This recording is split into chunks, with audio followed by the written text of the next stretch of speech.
we're ready. Got my protein shake. Let's do this. I basically wanted just to sit down and share my thoughts on body positivity and the HAES movement, a health at any size movement. Not that anyone asked for my opinions, but I'm going to give it to you anyway. As a personal trainer and a gym manager and a fitness enthusiast, I'm getting a lot of people ask me about what I think about the body positivity or fat acceptance movement and the HAES movement. So I decided to make a video about it. I'm going to start with the body positivity or fat acceptance movement. I'm not going to pretend that I know really the main differences between those two things. I kind of use the terms interchangeably. You can let me know down below if that's wrong. But basically, I think when it comes to looks solely physical, then I think it is a good thing, or it can be a good thing, because society is a little too shallow at the moment. I think everyone's way too concerned about the way they look. We put way too much importance on the physical. Me included. I'm way too concerned about the way my body looks. So, and I really do strongly believe that no one should be made to feel unworthy or not invalid. I see that all the time on fat acceptance posts. This body type is valid. I've heard a lot of fat phobic people say unattractive or unhealthy. I've never heard anyone call someone's body invalid. It sounds so scientific, like invalid, does not compute, error 404 not found. So I basically refuse to use the word valid, but I do think, yeah, back to the point, I think that anybody, any looks, everyone should be able to feel confident and feel good about themselves, and not be made to feel like they're less than in society just because of the way they look. I really do strongly believe in that. So when it comes to that aspect of fat acceptance, I really do support it. And I do think also that people can be excessively mean when it comes to someone who is overweight. We all have our unhealthy habits. I think you'd be hard pressed to find someone who doesn't have any unhealthy habits. But with, overeating or under-exercising, it's something that you can see physically on a person. And I think that does have an effect on the amount of discrimination people suffer. So, I'm sorry if you can hear the rain really loud, by the way. It is really coming down. Not snowing anymore. I'm just going to say this. I do think that people will feign concern for someone's health. No, that might be a little controversial, but I do actually believe that is true, because know that being overweight and being vegan are two very different things. But just out of personal experience, when I started uni, I wasn't vegan, and it was about 3.5 months into uni. For that time, no one ever made any mention about what I was eating or ever asked me about my health. And then the minute I said I was vegan, everyone was like, are you sure you're getting enough protein? Are you sure you get enough vitamin B12? I'm really worried about your health.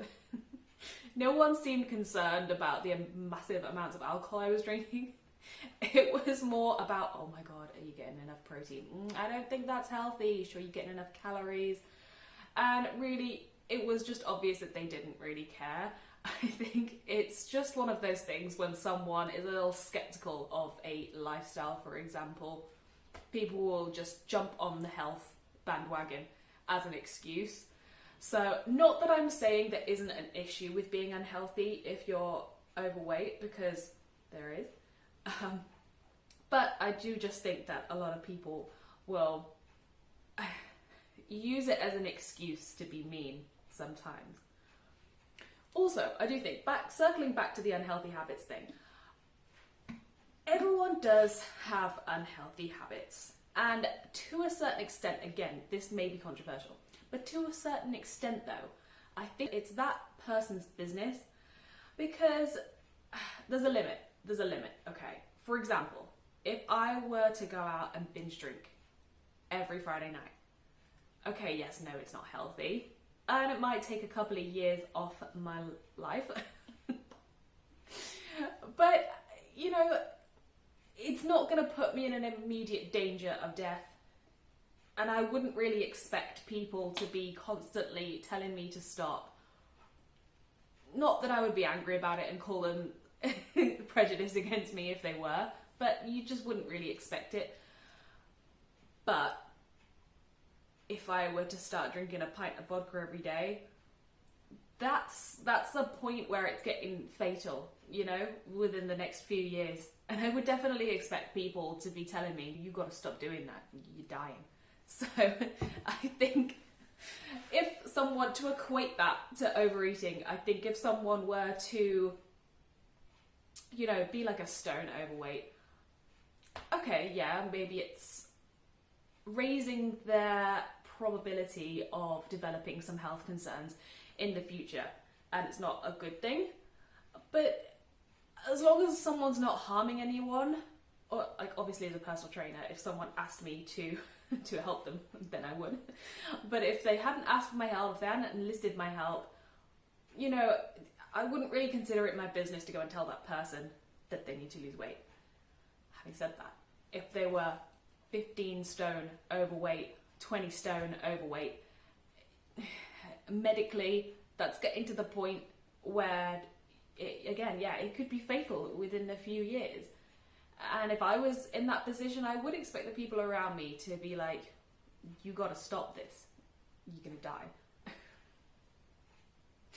Sorry to be frank. I feel like I'm going to get some backlash from this. I'm sorry. But it's true. And that leads me on perfectly to the HAES movement. This is the one that really gets me. Okay, this is the one that angers me, because I think it's dangerous. I really do. If you don't know what HAES is, it's health at every size. So basically it's people who, most of them have no medical experience or training or knowledge, and they reckon they know more than someone who has studied every day for the past 10 years, or maybe more, solely for the purpose of providing us with an educated health service. I think that is dangerous. As I said, my phone is running out of battery. It's fine, we can carry on. Okay, where was I? So basically, and I want to equate this to other habits again. I'm sorry if this offends you. But I do think it's a similar principle. Because, you know, someone who drinks too much or smokes every day, they may not have current active health problems. You know, not everyone who smokes has lung cancer.